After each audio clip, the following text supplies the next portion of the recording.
নারীদের জীবনে তিনটা বোকামি হচ্ছে সবচেয়ে বড় বোকামি। কয়টা বলো, কয়টা? এক, নারীদের জীবনে সবচাইতে বড় বোকামি হচ্ছে এরা পুরুষকে বাহ্যিক দেখে জাস্টিফাই করে, ভেতরটা দেখতে চায় না। তুমি খেয়াল করবা, একজন পুরুষ দেখতে গাঁজাখোর, কিন্তু বাবার টাকা পয়সা আছে, শান শৌকত আছে, বড় একটা বাসা আছে, গাড়ি আছে, আইফোন আছে, দেখবা মেয়েরা তার পেছনে সিরিয়াল ধরে দাঁড়িয়ে যায়। আর একজন পুরুষ, যে পুরুষের টাকা পয়সা কম, বাড়ি গাড়ি কম, কিন্তু আল্লাহর ভয় আছে, পছন্দ করতে চায় না। ম্যাক্সিমাম পিপল পছন্দ করতে চায় না, কারণ নারীরা বাহ্যিকের পাগল হয় বেশি। এর কারণ কি জানেন? নারীদের এই হৃদয়টা আবেগ মায়া দ্বারা ভরপুর, এবং নারীদের যে ক্যারেক্টার, এটা হচ্ছে সহজ সরল ক্যারেক্টার। বেশিরভাগ নারী দেখবেন একটু সহজ সরল হয়, এই জন্য ছ্যাক খায় বেশি, ঠ্যাক খায় বেশি। ঠিক কিনা বলো? একটু ধোয়া খায় বেশি, খায় না। তো আমার বোনদেরকে বলবো, বোন, পৃথিবীর সব জায়গায় আবেগ চলে।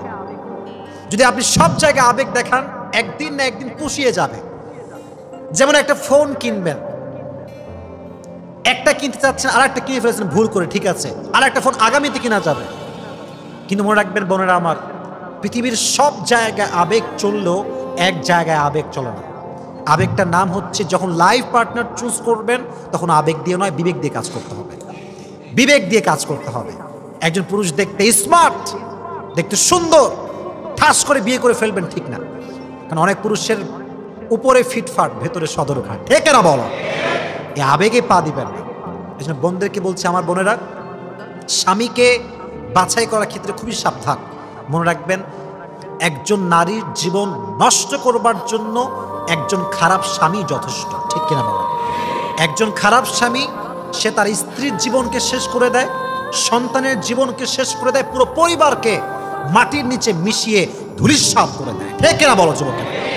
খুবই সাবধান। এজন্য বাহ্যিক দেখে ভেতরকে জাস্টিফাই করা যায় না। এখন বলবেন, হুজুর, ভেতরে তো দেখা যায় না, কেমনে বুঝবো? কিছু ওয়ে আছে, কিছু ওয়ে আছে। দেখবেন আজকাল বাবারা যখন মেয়েকে বিয়ে দেয়, প্রশ্ন হওয়া উচিত ছিল এইরকম যে, তোমার নামাজ কালামের খবর কি, তোমার দাড়ি কোথায়, তোমার তাহাজ্জুদ আছে কিনা, তোমার কোরআন তেলাওয়াত জানা আছে কিনা। না, এইটা প্রশ্ন করে না। বলে, বাবা, কিতনা পয়সা है तुम्हारे पास, কয় টাকা কামাও, আগে সেটা বল। এটা ঠিক না। জাস্টিফাই করতে হবে কেমন করে? নামাজ দিয়ে, ইমান দিয়ে, তার আখলাক দিয়ে, তার দাড়ি দিয়ে, তার ক্যারেক্টার দিয়ে। ঠিক না বলো? আল্লাহ আমাদেরকে বোঝার তৌফিক দান করুক, পড়া আমিন। আল্লাহ বোনদেরকে সঠিক বুঝ দান করুক, সকলে পড়া আমিন। এক নাম্বার বোকামি, নারীরা উপর দেখে ভেতরকে জাস্টিফাই করে, ছ্যাক খায় বেশি, ঠ্যাক খায় বেশি। এক নাম্বার।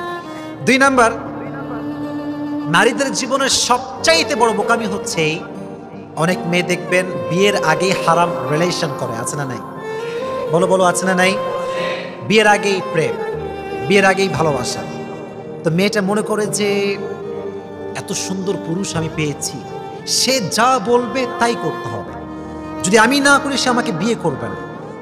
এই পাল্লায় পড়ে অনেক নারী তার সতীত্বকে বিলীন করে দেয়। ঠিক কিনা বলো?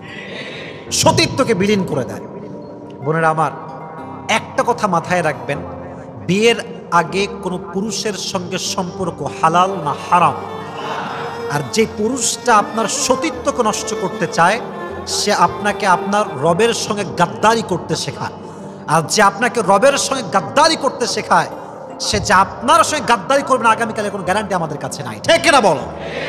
যে রবের সঙ্গে গাদ্দারি করে, সে মানুষের সঙ্গে গাদ্দারি করে। এই জন্য আমি একটা কথা পড়ছিলাম সেই দিন,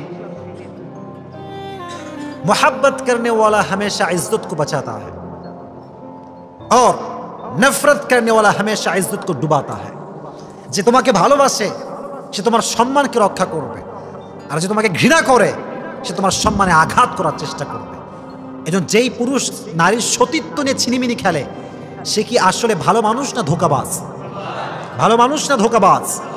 ধোঁকাবাজ। এজন্য আমার বোনদের কাছে আমার দুটো হাত জোর করে আবেদন করছি, this is my request to my sisters, don't lose your virginity to make someone happy.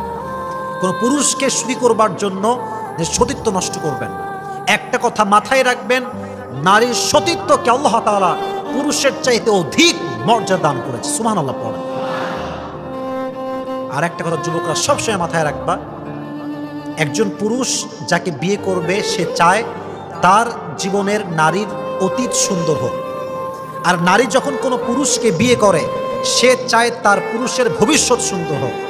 নারীর অতীত ভালো হওয়া এই জন্য জরুরি, কারণ পুরুষের কাছে নারীর সতীত্ব সবচেয়ে দামি জিনিস, ঠিক না বলো? আর পুরুষের ভবিষ্যৎ এই জন্য সুন্দর হওয়া জরুরি, কারণ পুরুষের ভবিষ্যৎ যত সুন্দর হবে নারীর জীবন তত সুন্দর হবে। পুরুষের ভবিষ্যৎ যত সুন্দর হবে নারীর সন্তানের ভবিষ্যৎ তত বেশি সুন্দর হবে। কারণ পুরো অর্থনৈতিক ব্যবস্থা এটা কি নারী মেইনটেইন করে না পুরুষ মেইনটেইন করে? পুরুষ মেইনটেইন করে। আর একটা বিষয় মনে রাখবা, পুরুষ এমন এক জাত, পুরুষ সবসময় চায় আমি যাকে বিয়ে করব তার জীবনের সর্বপ্রথম পুরুষ হব আমি। আর নারী চায় আমি যাকে বিয়ে করব তার জীবনের সর্বশেষ নারী হব আমি। এর কারণ নারীর সতীত্ব অনেক বেশি দামি। পুরুষ সবসময় একটা বিষয় খুবই খুবই সতর্ক, খুবই সেন্সিটিভ। আমার নারীকে কেউ টাচ করবে আমি সহ্য করতে পারবো না। আমার স্ত্রী যে হবে তাকে প্রথম টাচ আমি করব। এজন্য দেখবেন যদি কোনো নারী কখনো তার স্বামীকে বলে যে তোমার আগেও আমার একটা হারাম রিলেশন ছিল, পুরো সংসারটা ভেঙে চুরে চূর্ণ বিচূর্ণ হয়ে যায়, ঠিক না?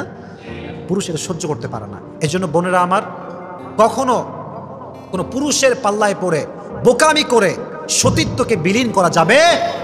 আল্লাহ বোঝার তৌফিক দান করুক, সকলেই পড়ে আমিন। একটা হাদিস বলে, লা তাআতা লিমাখলুকিন ফি মাসিয়াতিল খালিক। আল্লাহকে কষ্ট দিয়ে, আল্লাহকে নারাজ করে কোন মাখলুকের গোলামি করা স্পষ্ট হারাম। আল্লাহ নারাজ হবে, তুমি রাজি হবা, আমি বেঁচে থাকতে কাজ করতে পারি না। তুমি নারাজ হয়ে যাও, আল্লাহ রাজি হবে, আমার জীবন থাকতে আমি করেই ছাড়বো, ঠিক কিনা বলে? এজন্য মানুষের গোলামি করতে গিয়ে আল্লাহকে নারাজ করা যাবে 2 নাম্বার। 3 নাম্বার সর্বশেষ পয়েন্ট, এটা খুব ভালো করে আপনারা বুঝবেন। কোনো নারী যদি ভালো স্বামী পায়, ভদ্র স্বামী, ভদ্র ছেলে, মুত্তাকি ছেলে, দেখবেন ব্যবহারটা গোলামের মতো করে। বলেন যে আরে আমি তো এলাকার সবচেয়ে সুন্দরী নারী, ওর কপাল ভালো যে আমি ওর বউ হয়েছি। এরকম আছে না নাই? মনে রাখবেন, পুরুষ কাঁদে না, পুরুষ অভিমান করে না, পুরুষ কখনো কাউকে সহজে ছেড়ে যায় না। কিন্তু পুরুষ যখন অভিমান করে তার অভিমানটা আর ফিরে আসে না, ঠিক না বলো? সে কখন আর ফিরে আসে না। এই জন্য পুরুষকে মূল্যায়ন করবেন। আর নবীজি বলেছেন, আল্লাহ ছাড়া কাউকে যদি সেজদা করা জায়েজ হতো, আমি প্রত্যেকটা নারীকে তার স্বামীর পায়ের সামনে সেজদা করার হুকুম দিতাম। সুবহানাল্লাহ পড়ে।